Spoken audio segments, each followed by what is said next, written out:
Hello and welcome to episode 34 of Creative Dynamos. Today I have with me horror author Jake Bible. Jake and I have been friends for probably a lot longer than either of us wants to admit. Jake, how are you doing today?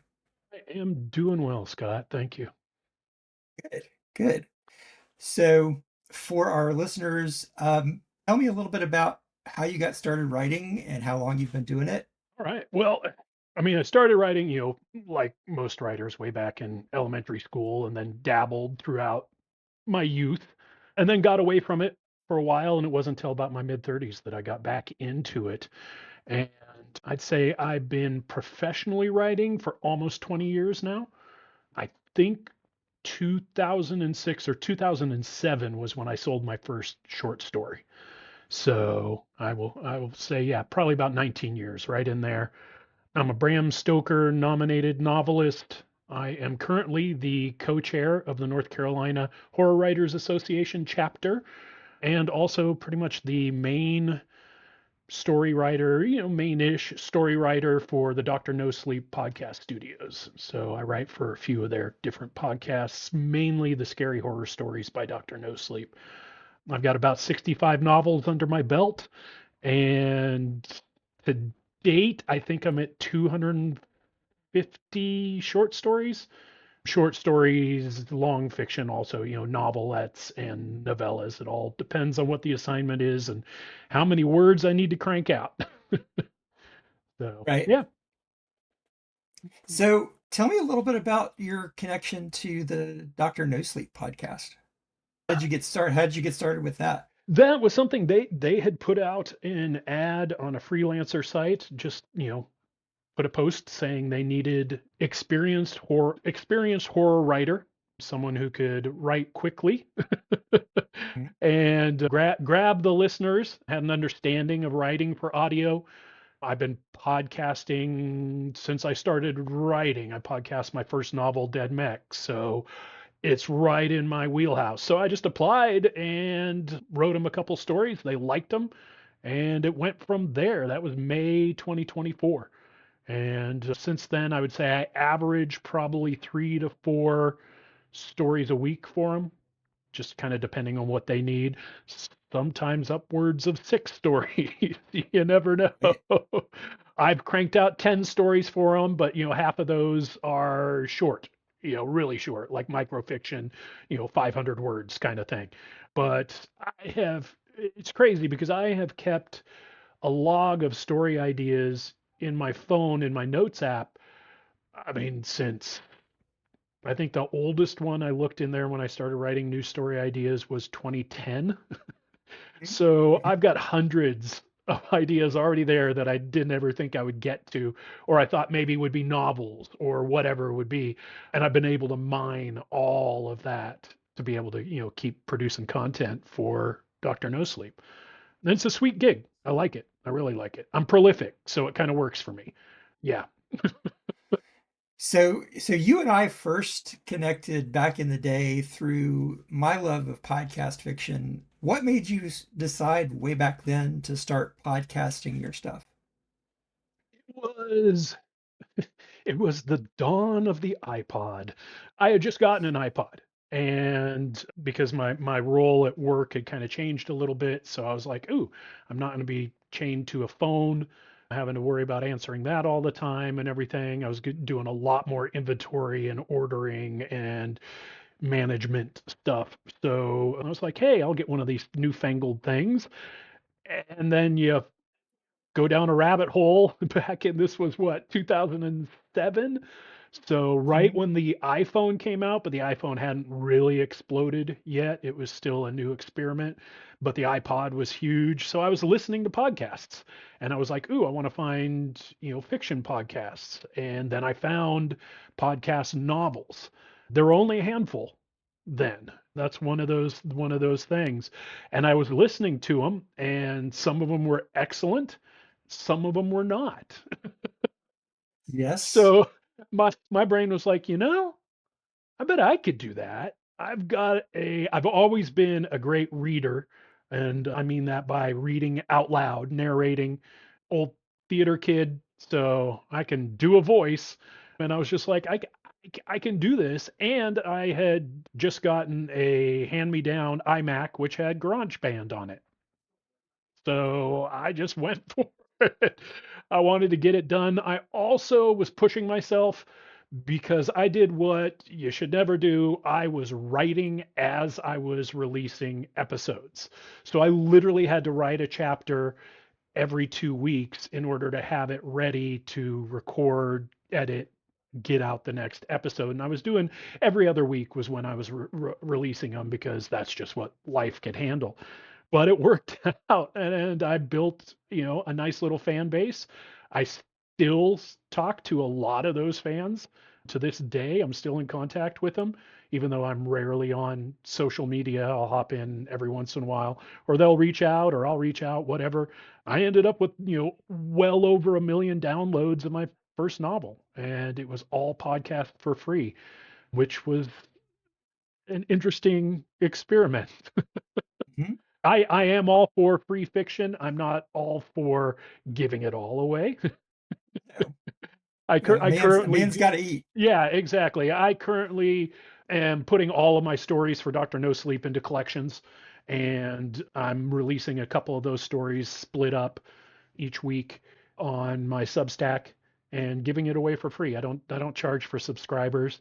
I just don't even want to get into that obligation. I make my money from my writing, from the publishing, from all of that. So I would rather someone, spend $5 on a book, or get a print for 15, whatever, something like that, than $5 a month and me feeling obligated like I gotta churn stuff out for the Substack too. So I made it easy for myself. Little little teasers. People get a little taste of what's in the collections, and then if they want the rest of the stories, they can go there, or they can go listen to them on Doctor No Sleep, or go to the YouTube and watch the little videos or whatever. But either way, it's out there. I want to get it out there, and you kind of have to in this day and age to keep your head above water and even remotely get noticed in the vast, massive amount of fiction being released today. Yeah. For the benefit of our listeners, you are part of a cadre of authors who made that decision back in the day, who are responsible for me being a writer today. You, Scott Sigler, Mur Lafferty, J.C. Hutchins, Paul Cooley, and the list goes on and on. So if it weren't for you and those other people, I may not have. I eventually probably would have started writing, but I wrote my first novel, and like you, I kind of was writing it as I was podcasting it, and um, that process, that experience led me to where I am today. So let me just take a second and say thank you for being a part of that group and for what you contributed to and continue to contribute to writing. Thanks, I appreciate that. Yeah, it was definitely a fairly tight knit group back there because we back then we were, I think we were the second wave of the first generation of podcasters. That's how long ago it was. Yep. And came into it right when someone coined the term new media, which has cracked me up because every 5 to 10 years since, someone has said new media for something else, or they keep saying new media like it's a new coined term for basically something that isn't traditional television or movies. That's Hmm. basically what new media is, which is kind of ridiculous when you look at it this day and age, because you really almost have to say old media because there's so much in the landscape of new media that, how is it even new? How do you, it's just constantly changing, and it's just kind of ridiculous that term gets recycled over and over and over again. But yeah, it was a crazy time back then. It was nuts. It was the wild west of the internet in a lot of ways for releasing fiction because the Kindle hadn't come out yet. So it was one way we could get our stuff out there, build an audience, build a fan base digitally. and sidestep the whole having to try and find an agent, having to try and, get your work in the hands of an editor and then published and so on and so forth. Or try all the traditional magazines that still existed then, that Mhm. don't really exist, or they only exist online now. It was just kind of everybody taking it in, their fate in their own hands and going for it. At the end of the day, there was nothing to lose except for time and labor. So Yeah. there was no reason to do it unless you had really thin skin, because let's face it, even though this was almost 20 years ago, the internet's the internet and people going to say what they're going to say. So if you Yes. can't handle instant feedback, whether it's constructive or not, it wasn't the environment for you. For sure. For sure. Yeah. But at the same time, one of the things that I loved about that time period was because it was a fairly small group of people that rapidly expanded. But at the beginning, there was so much affirmation, so much cooperation, such a great community. And like you said, there are a lot of authors who, from that generation, I guess, that are still putting out content and still Yep. believe in all of those same values that we kind of generated and Yep. espoused. And I love that. I think that's missing because of the dilution, thanks to the huge, shift that's occurred in the self-publishing world, the podcasting world, on and on. So, It's funny because, and I'm not saying this about the group back then or what it's evolved into, because everybody kind of started splitting off and going in their directions. And, like I said, a lot of them have actually really had great careers and gone on into traditional publishing. But it's funny how any type of, I don't want to say, I guess, movement in a way, and you see it now, and I'm watching it a lot on Substack. It's an independent ethos. You're really kind of breaking away from tradition. You're doing your own thing. You're building something, and then people get interested and start piling on, and something new all of a sudden, ooh, new shiny, and everyone starts getting in, and then pretty soon someone's making a rule about this, and someone's making a rule about that, and someone's making a rule here, and someone's saying, well, you shouldn't do that, or you should only be this way, or and then the shackles come on, and it basically turns into the same traditional gatekeeping, except it's self-imposed by the group that was trying to break away from all that. I see it on Substack and I just laugh all the time because everyone's like, yeah, screw you, give it to the man, do. Oh, wait, you shouldn't say that. Hey, by the way, if you really want to be successful, you need to do it this way. I just call it click stack, honestly, all the time, because no matter what, everyone starts moving into their little cliques, and then pretty soon all the rule followers and the rule makers come out.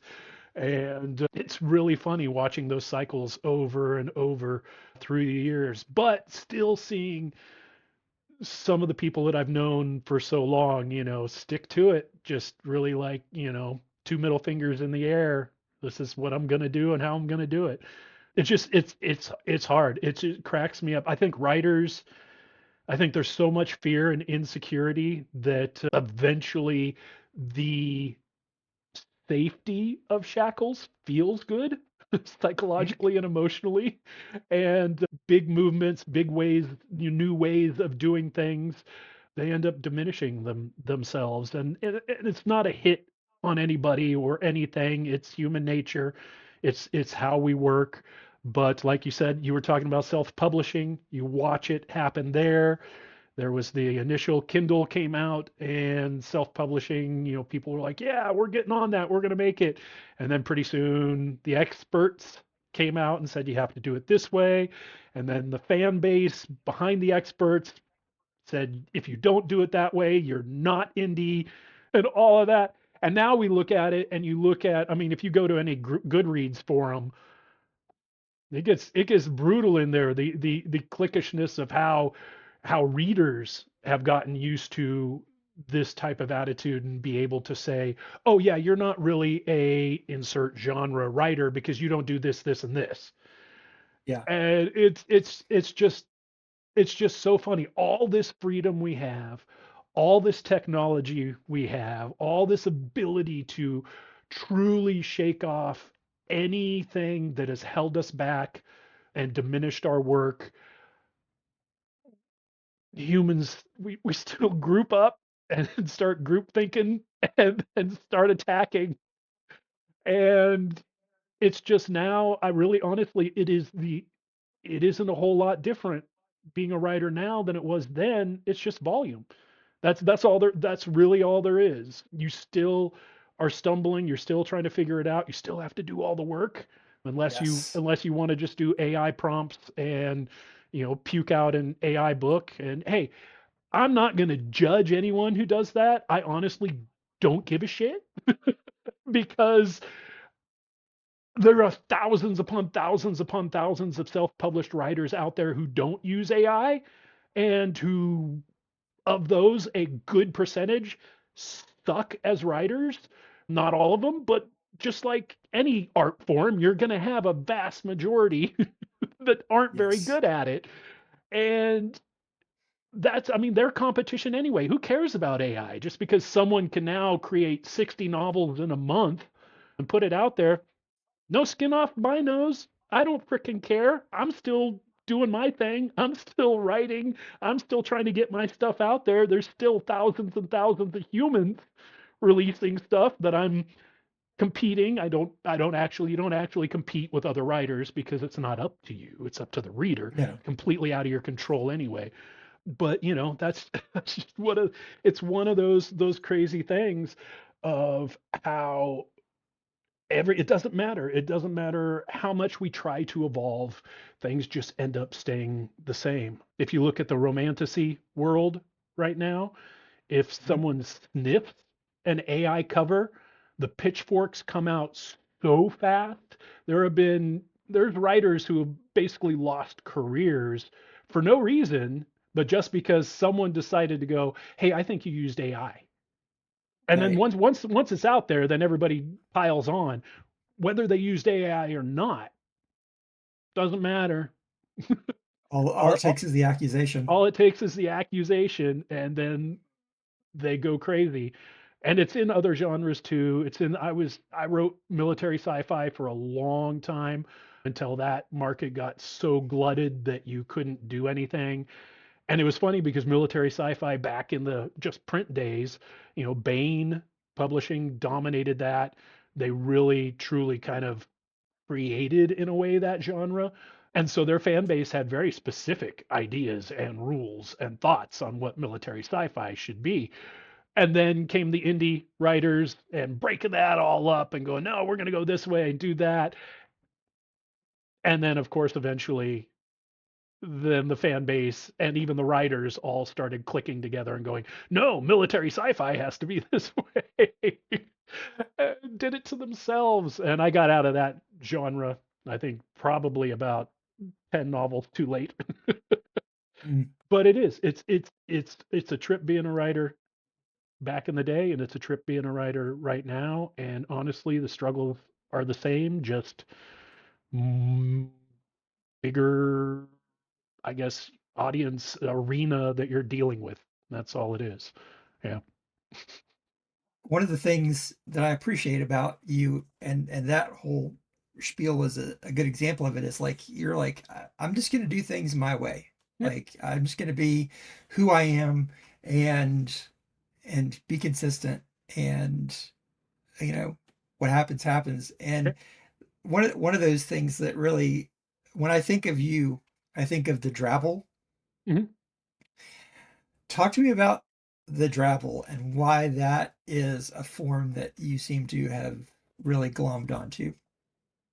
Drabble is a form of microfiction, so the story is exactly 100 words. Exactly. You can't fudge that number. If Yep. you're not exactly 100 words, not a drabble. That simple. And my first novel is written as a drabble novel. It is broken up into 100 word. sections within each chapter, which gives it a very fast pace because you're going from POV to POV to POV and back, and you're just rolling. You got to keep up with it. Takes a little bit. Everyone who's told me who's read it takes a little bit to get used to, but once you're used to it, then you don't notice it, and the story just kind of flows and goes. One thing I love about Drabbles is you have to, it's a story. So there needs to be a beginning, middle, and end. Doesn't need to be a resolution. That's not what an ending is. That's not what life is. Trust me. When we all finally die, I highly doubt everything will be resolved. Will be resolved, but it will have ended. Yes. And Yes. so, yeah, a Drabble, beginning, middle, end. It needs to have a structure. It needs to tell a story. There needs to be something there that makes it real. It can't just be 100 words puked out and whatever. I love them probably because why I'm so prolific is because, and I release one every week on Friday with my Friday night Drabble party, and it just gives me a chance to get all of those ideas out, whether they're grand big ideas or little mini intimate ideas or whatever. I ideas aren't my problem. So I just, I can write a scene or I can write a full story that, is an epic in 100 words, whatever calls for wherever my mind is going. But I think one reason that I really love writing them is because I get those ideas out, but it also keeps me sharp for tight writing. That means, to get exactly 100 words, you got to edit. I mean, the odds of, I mean, I can get pretty close, but the odds of hitting 100 words all at once in one go doesn't happen. Usually it's 20, 30 words over, maybe, rarely under, but usually over. Yeah. And so you have to go back and shave. You have to edit. You got to cut this. You can be like, okay, is this repetitive?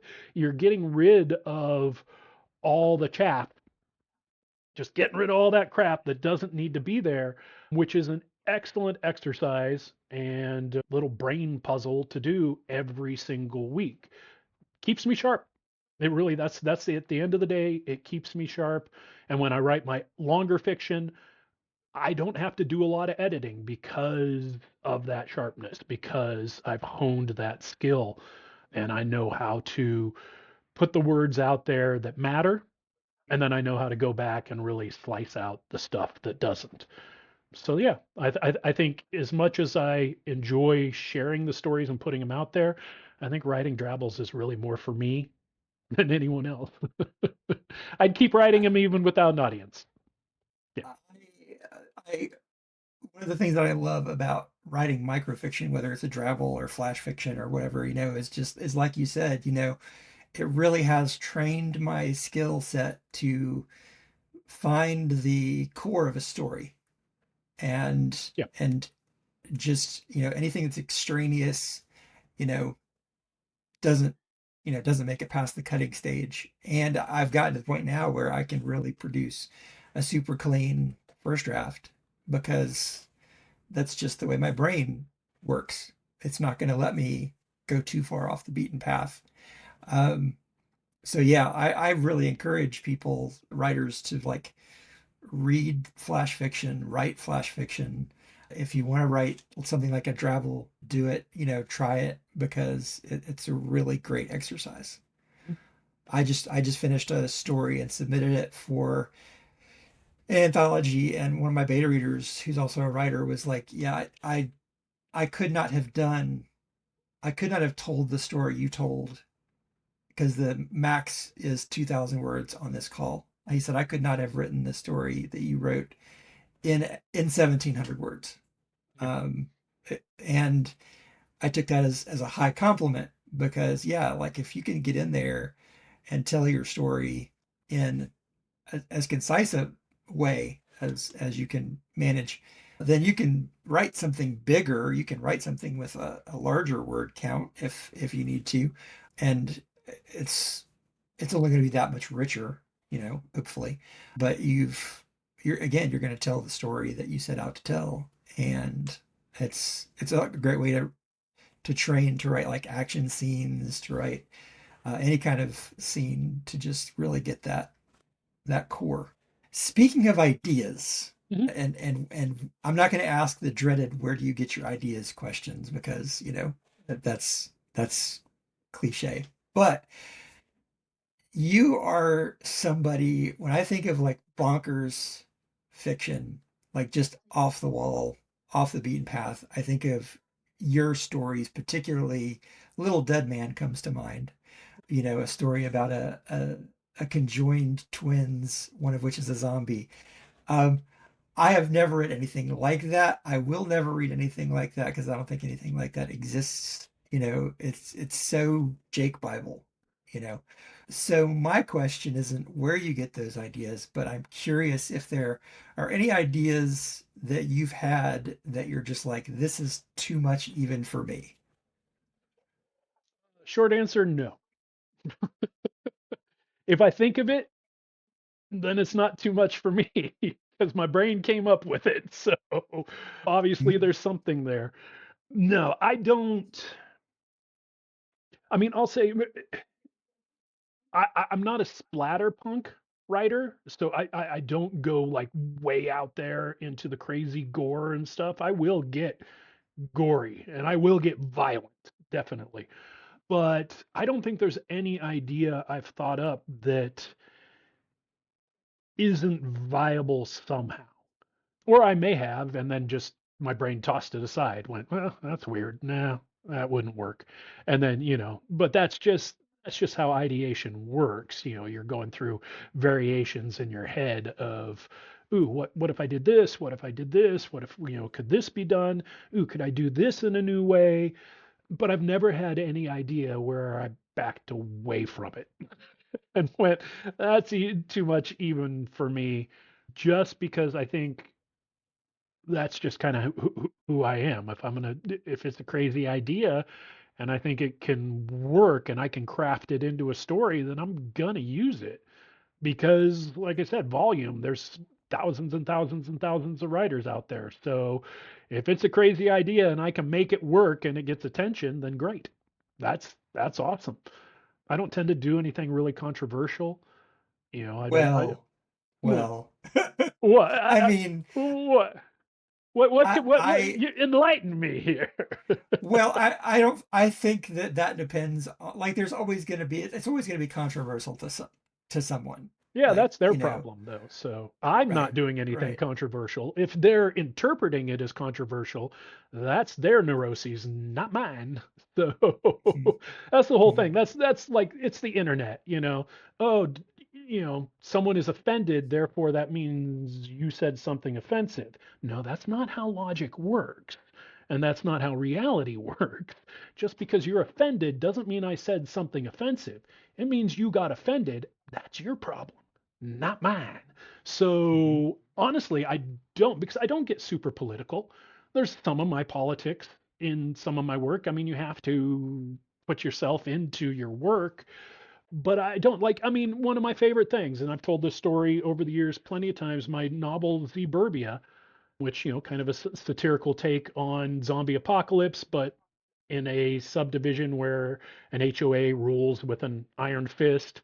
There's a character who's a farmer who's definitely very conservative in who he is and his beliefs and all of that, but that's a character. That's not mine.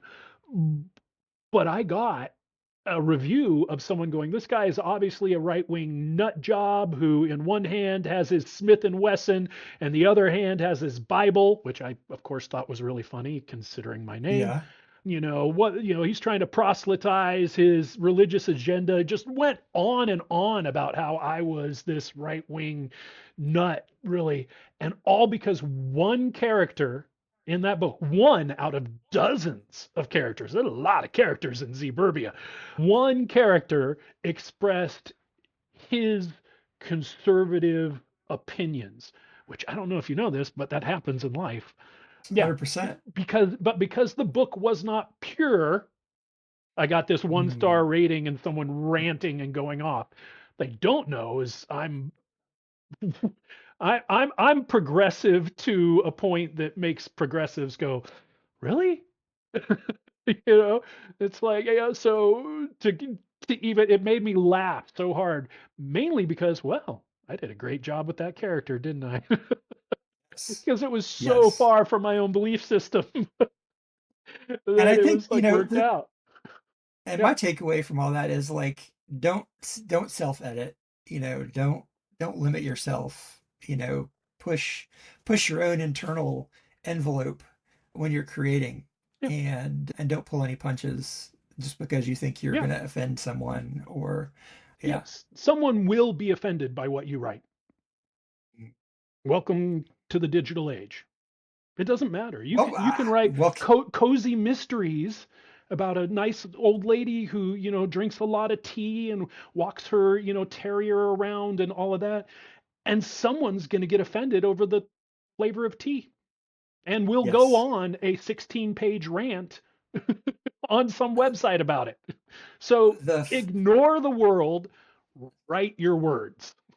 Yes. Like the tea thing and it causing offense. Like there's an actual example of that. Like shoot, the actor that plays Jean-Luc Picard. Oh, My brain is not braining Patrick today. Stewart. Yeah. Yeah. Patrick Stewart, when he Yeah. was developing that character, he wanted Picard's tea to be Lapsang Souchong.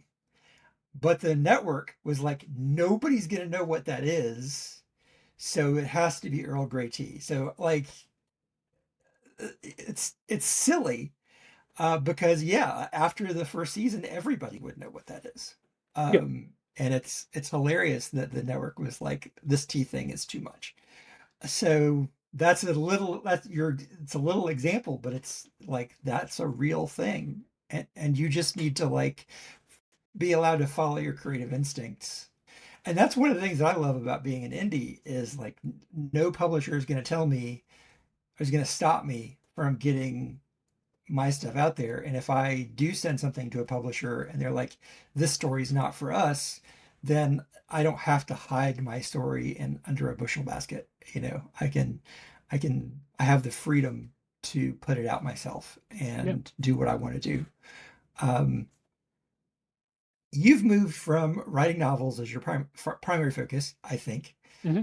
to writing short fiction for podcasts, working with other people's IP, because you and I have talked in the past about some other IPs that you've worked on. I know part of the reason is financial because you're a working writer. By that I mean this is how you earn your living. You don't have a day job that's like a second, Yeah. career. Um, are there things that you want to write that you may not have had the bandwidth for currently that you really want to work on, but you haven't because you've got to produce for Doctor No Sleep, you've got to produce for these other paying jobs, and you just don't have the time to work on Oh, yeah. whatever. Yeah. Truckloads. Truckloads. I mean, really, honestly, I have a few projects that I've had in my head for over a decade and just haven't been able to get to or couldn't quite crack the story. Mhm. And I've got a couple projects now where I've cracked the story, and I know if I had the time, I could dive into it. But that's the reality of being a working writer. You have to work. It's a job. So the whole goal of what I'm doing as a working writer isn't to maintain where I'm at. It is to keep growing, whether that's through more short fiction, doing something else, writing new novels, which I don't have the time for, getting into screenplays, which are a lot easier. And that's taken a format that's been hard to crack for me, probably because I had really written so many novels and they're such vastly different formats. But now that I've been writing short stories, that's a lot closer to a screenplay, a lot closer to the structure of a script.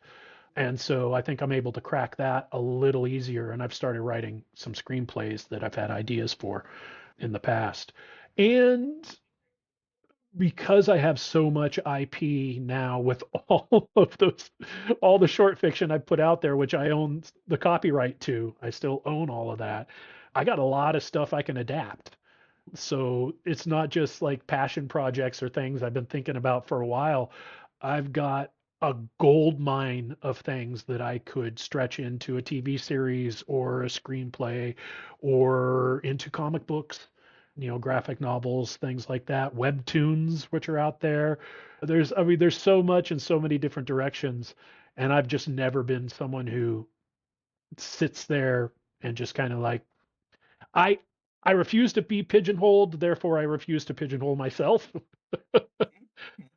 So it's one of those things where, yeah, I have quite a few different things I would love to write in all kinds of different genres and formats, but just like any writer who has a day job, I mean, that's the reality. I am writing as my day job, but my day job gets in the way of writing some stuff that I want to write, just like any other day job, whether you're in sales or customer service or retail or food service or whatever you do for a living, that takes up time. And you got to do that first before you can get to the other stuff. So it's slow going, very slow going, trying to get other stuff that, my heart wants to write, get that down on the page. How do you make the time for that? How do you prioritize that? I mean, I know you're a family guy and you've got the same kind of busyness that we all have, and then you've got your paying gigs. How do you let yourself like say I have an hour a week to work on this or I, chunk I of don't that? schedule anything. I will say that that's one thing I'm fairly regimented in my day hours. I mean, I'm married to a public school teacher, so I'm usually sitting down at my desk to write at 7 a.m. because my wife's out of the house. My kids are grown. They're gone. They're not in the house. We're empty nesters, so I don't have to take care of children. That's one thing that's definitely helpful. I do have cats Hmm. though, and they're very demanding and want to go outside Oh when they want to yes. go outside.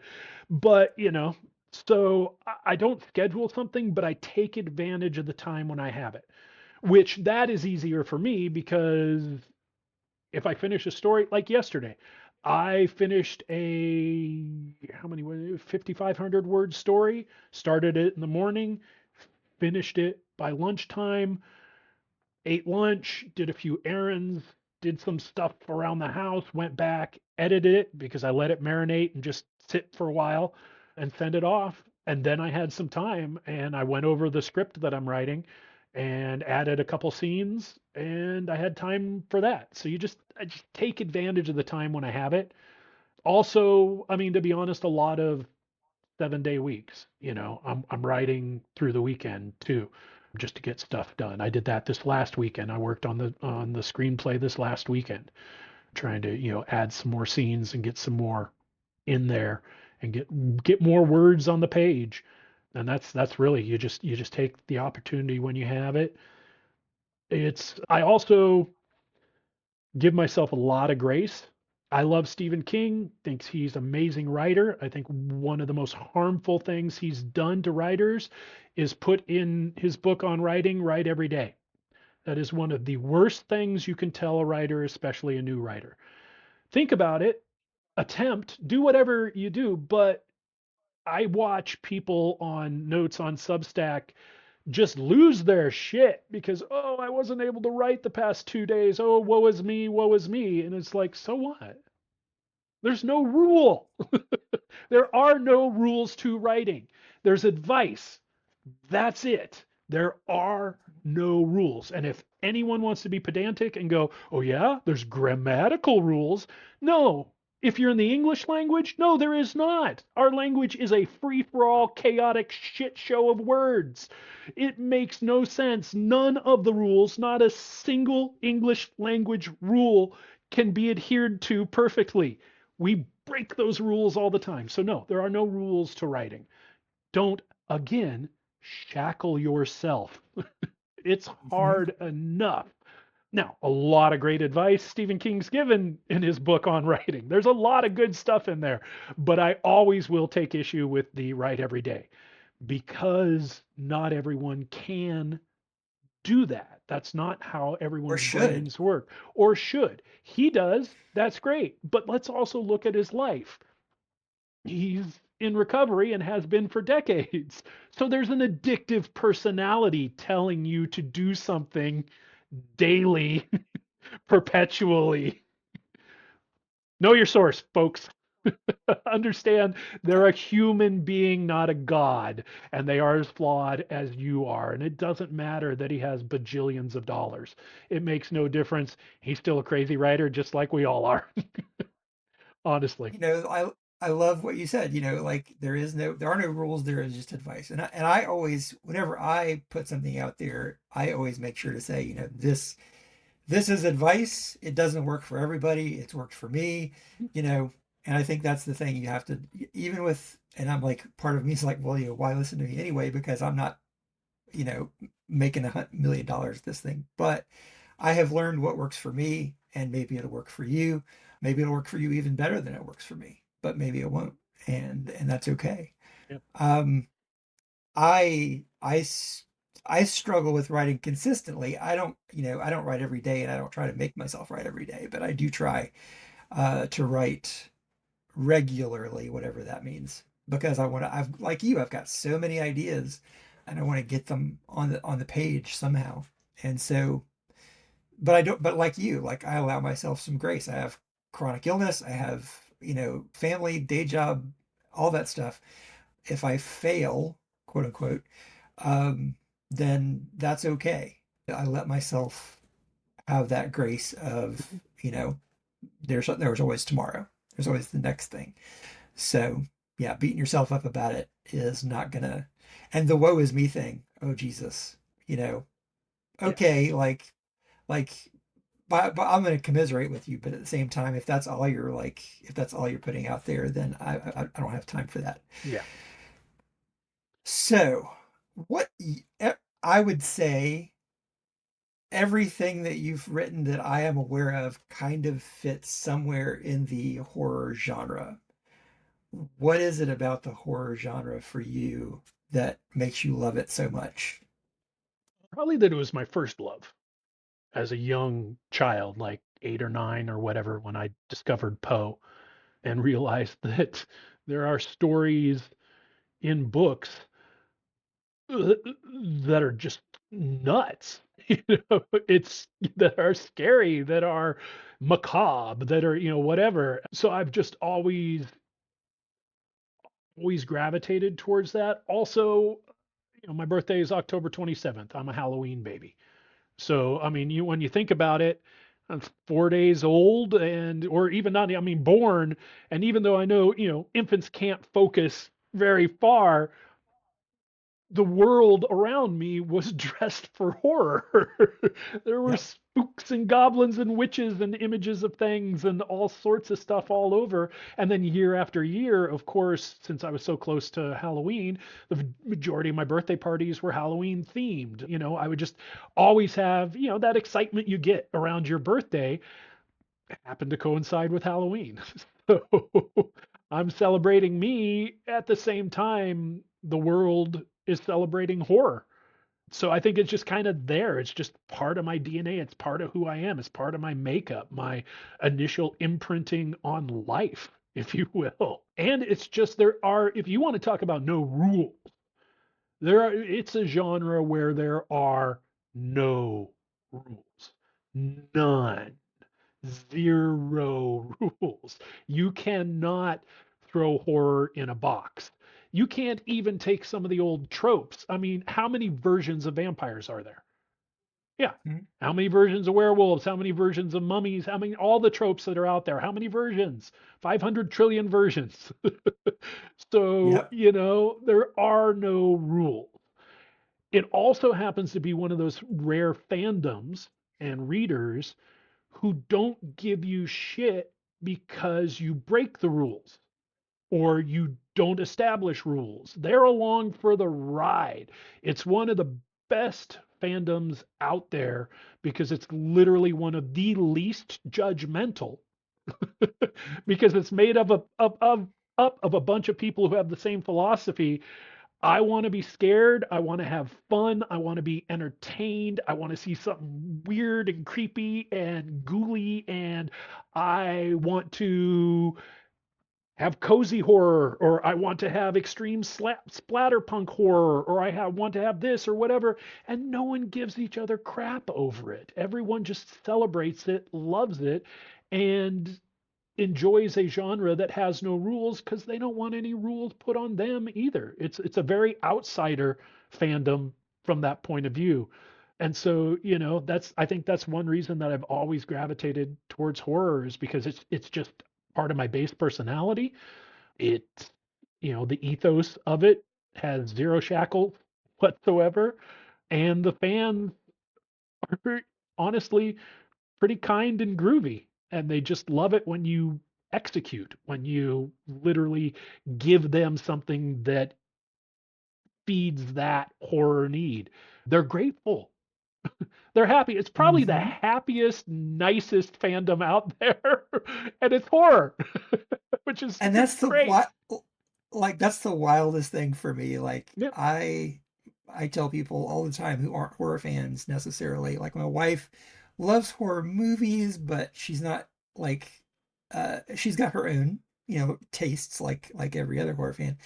Um so I tell her like, the horror writers I know, it almost seems like the weirder or the gory or whatever, the weirder their fiction is, the nicer of a person they usually are. Um, it's we get a lot of people who are outside of the fandom are like, God, you people are freaks, and what, like, who thinks about this kind of stuff? And like you said, like we are kind of outsiders in a lot of ways, and typically because of the ethos, because of the mindset to enjoy some of the things that we enjoy. And for us, there's no judgment amongst each other, but of course, there's always going to be, like you said, some asshole who's going to be like, you're, a Satan worshiper because you like, whatever. Right. Um, Which has nothing to do with horror. That's their own hang up. That has yes. absolutely nothing to do with horror. Exactly. Yeah. Exactly. Talking about tropes and how there are all these really well-trodden tropes like zombies and Mhm. vampires and werewolves. How do you, and or do you, maybe a better question, how do you work within those tropes, keeping some of the established like expectations in mind while at the same time, putting your own spin on it? Is that a balancing act for you? Do you just not worry about it? What's your to using tropes? I don't really worry about it because I usually want to do a different take, especially since I write so many stories. I've written a bunch of vampire stories for Dr. No Sleep, but they're all very different. Mhm. They've got a Mhm. different take. It's kind of like in this way, tropes, think of it as if you're writing a road trip story or novel or whatever. Well, that's going to involve vehicles, right? I mean, it's a road trip. Okay, so there's certain things you have to do. You have to start at point A, and odds are you got to get to point Z. And then all the alphabet in between is where the story is and all of that. And you have to be in a car, or maybe you're in a bus or whatever. But there are basic rules to the road. You can't just write a contemporary road trip story and then have someone drive a monster truck all the way across the country, ignoring the highways and the rules of law and all of that, and just pile it over everything and think that you're going to get from A to Z. That's not going to happen. If it does, it's going to turn into one giant, crazy, insane mess that who knows, maybe that's a great story, but you still have to follow basic rules set by the fact that there are traffic laws and there are laws of physics to vehicles and those kinds of things. But at the same time, you get to pick the vehicle as a writer. You get to Mhm. pick the route. You get to pick the passengers. You get to pick how they deal with stuff. You get to pick all the things that happen along that road trip. And that's where the individual writer comes in. And that's how you do it. So I just think of it that way. If I'm writing a zombie story, then there's a basic structure, there's a basic thing that's there overall theme ish, whatever. There's something basic that's there, that I need to be aware of and acknowledge so people feel comfortable within the story and don't get completely thrown out because they're fighting the trope that I'm writing about. So that's really all it is this, you just bring your spin, but just kind of remember what foundation you're standing on. That's all, Mhm. Yeah. And that's what I love about Tropes is it kind of gives you a roadmap to at least, or a foundation to build on. And if you go gonzo with it, then great. But at least you kind of have a sense of where you can go and where your fans are kind of expecting you to go. I know tropes are more important or less important depending on the genre that you're writing in. Like there are some like romance, like there are certain things that you pretty much have to do almost.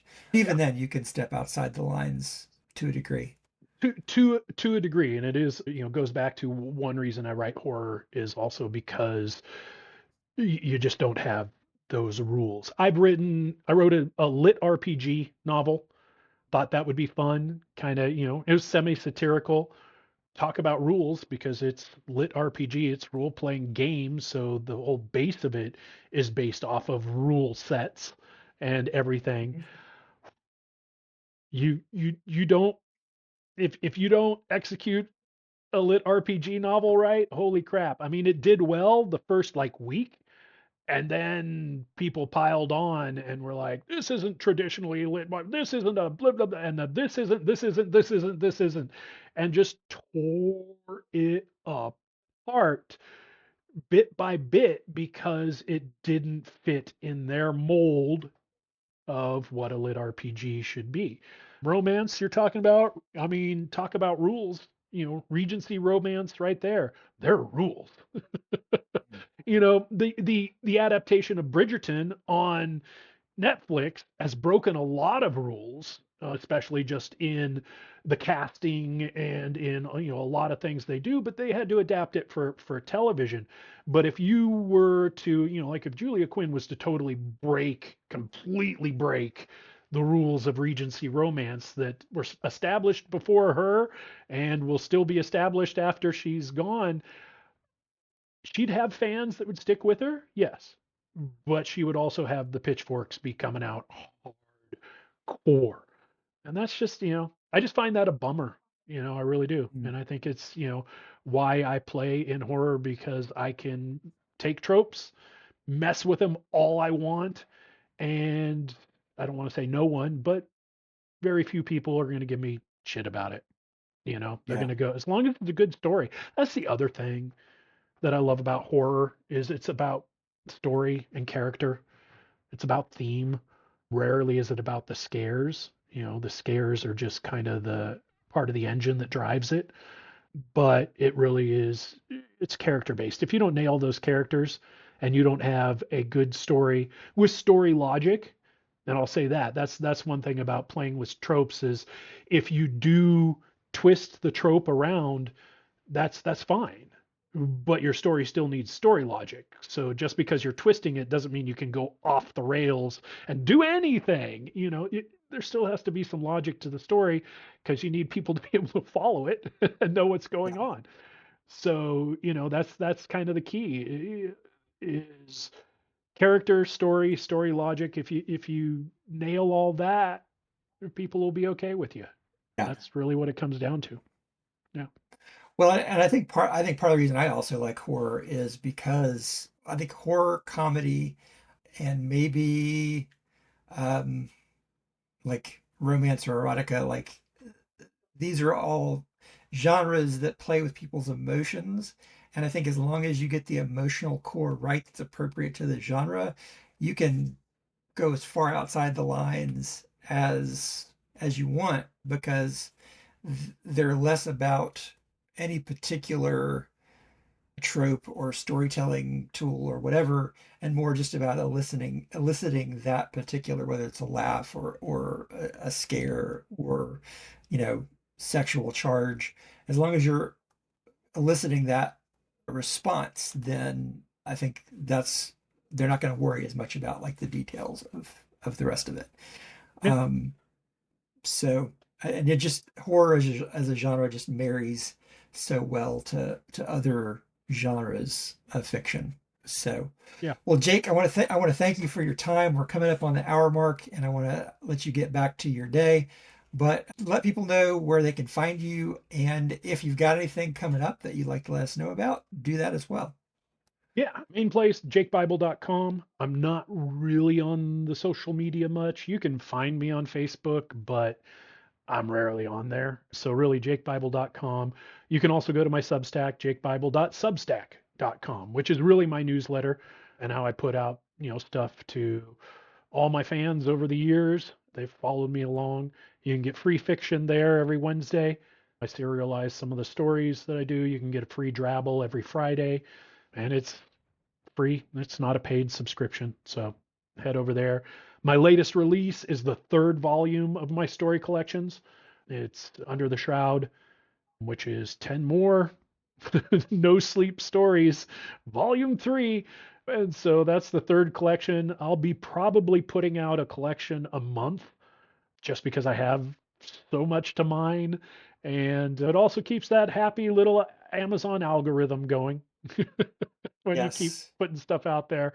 So that, yeah, just be looking out for that. So I would say subscribe to my Substack. I don't spam. You're going to get 2 emails a week, and it's going to have fiction in there free for you to read, or just go to jakebible.com. Everything's there.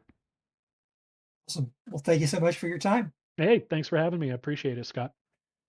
Absolutely.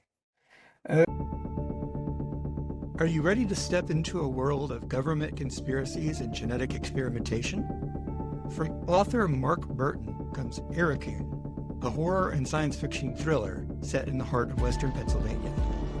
Imagine a giant, 15-foot-long, military-bred raccoon escaping a secret lab on Plum Island to become a relentless, rabid predator. It is a myth-buster plausible nightmare where animal dexterity meets unpredictable, genetically modified nature. Grab Roswell Publishing's 2025 bestseller today.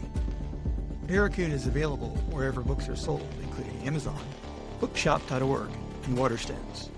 For more, go to www.markburton.com.